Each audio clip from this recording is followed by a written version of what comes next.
परीक्षित के जन्म की कथा महाभारत के युद्ध के समय की है। जब द्रौपदी को इस बात की जानकारी मिली कि अश्वत्थामा ने उसके 5 बेटों की हत्या कर दी है, तो उसने अनशन करने की ठान ली।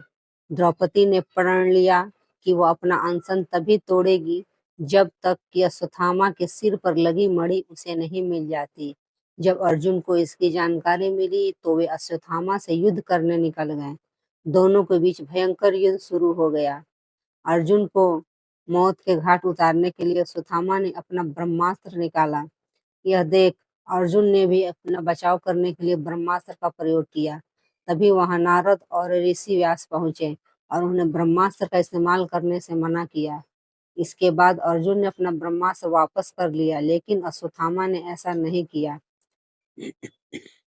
दरअसल अश्वत्थामा 5 पांडवों के कुल को नष्ट करना चाहता था, इसलिए उसने अपने ब्रह्मास्त्र की दिशा बदलकर अभिमन्यु की पत्नी, जो कि गर्भवती थी, उसकी ओर कर दिया। इस पर भगवान कृष्ण ने कहा, अभिमन्यु की पत्नी उत्तरा को परीक्षित नामक बेटे को जन्म का वरदान मिला है, इसलिए वह जरूर जन्म लेगा।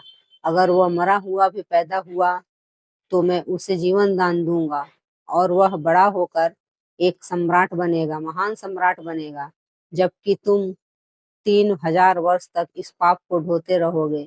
साथ ही हमेशा तुम्हारे खून से बदबू आती रहेगी और वो ऐसा ही बहता रहेगा। यही नहीं, तुम हर प्रकार के बीमारियों से घिरे रहोगे। इसके बाद अर्जुन ने अश्वत्थामा को रस्सी से बांधा और द्रौपदी के पास ले आया।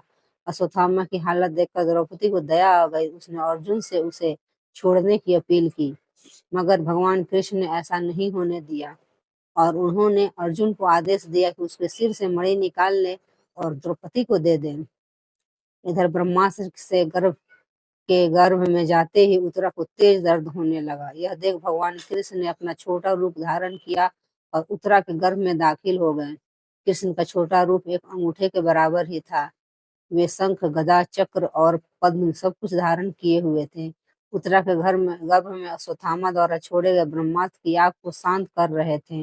वहीं गर्भ में पल रहा बालक उन्हें देखकर हैरान था कि मेरी माँ के गर्भ में यह कौन घुस गया है। कुछ समय बाद उत्तरा ने अपने बच्चों को जन्म दिया, लेकिन वो मृत पैदा हुआ।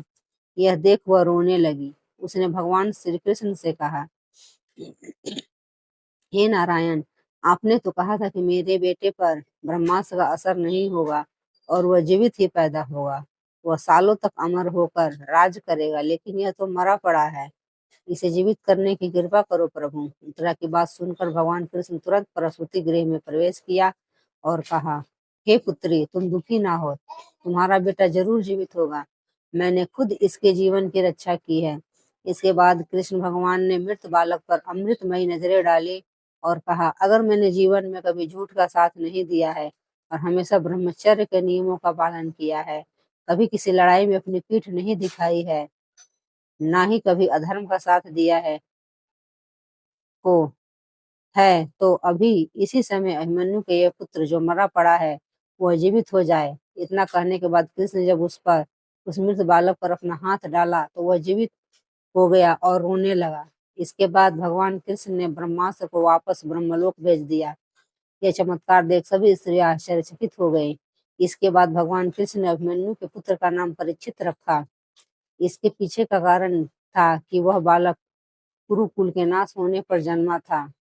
वहीं जब युधिष्ठिर वापस आए और उन्होंने बालक के जन्म के बारे में पता चला तो वे भी खुशी से झूम उठे।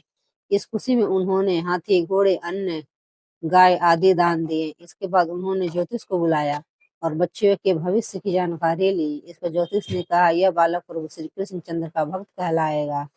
यह एक धर्मी, यशस्वी, पराक्रमी व दानी होगा। ज्योतिष ने आगे बताया कि जीवन में एक ऋषि का शाप पाकर गंगा के तट पर यह श्री सुखदेव से आत्मज्ञान की प्राप्ति करेगा। ज्योतिष की बात सुनकर युधिष्ठिर खुश हुए और उन्होंने दक्षिणा देकर उन्हें वहां से विदा कर दिया। धन्यवाद। नमस्कार दोस्तों, कहानी अच्छी लगी हो तो लाइक जरूर करें।